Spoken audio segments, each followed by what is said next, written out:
в едно време, в което сме много разединени. Е хубаво да търсим нещата, които да ни обединяват. И според мен голямата маса обединява, храната обединява.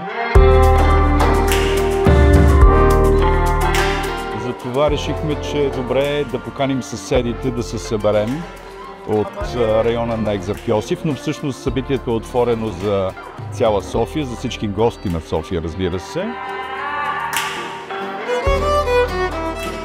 София има нужда от такива събития, защото хората се сприятеляват, сключават, стават по-добри един към друг. Много от колегите ни помогнаха да се справим прекрасно, да навлязат децата в изкуството на глината и да могат да сътворят интересни неща с ръцете си. И много се забавляват.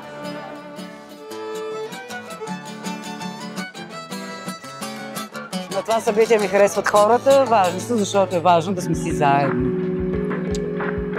Through more of these kinds of spaces and these interactions, we come to realize that at the end of the day, we're all human. We share similar values and aspirations and I think want a better society. So I think that can really help to address a lot of maybe misunderstandings or fear perhaps of the unknown, of other people. I think the more we're able to have conversations and really at the end of the day get to know one another, see that we have a lot more in common than we think.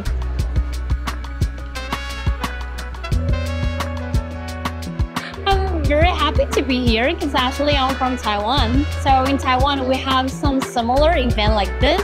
It's like Moon Festival.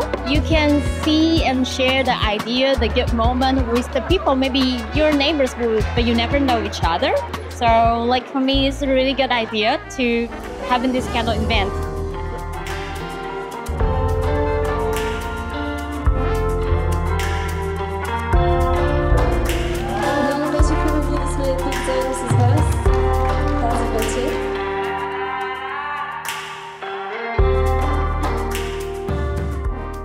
Това всички да се съберем на една маса е безценно като експириенс и аз съм доволен, защото виждам задоволството на хората зад мен и това е най-важно.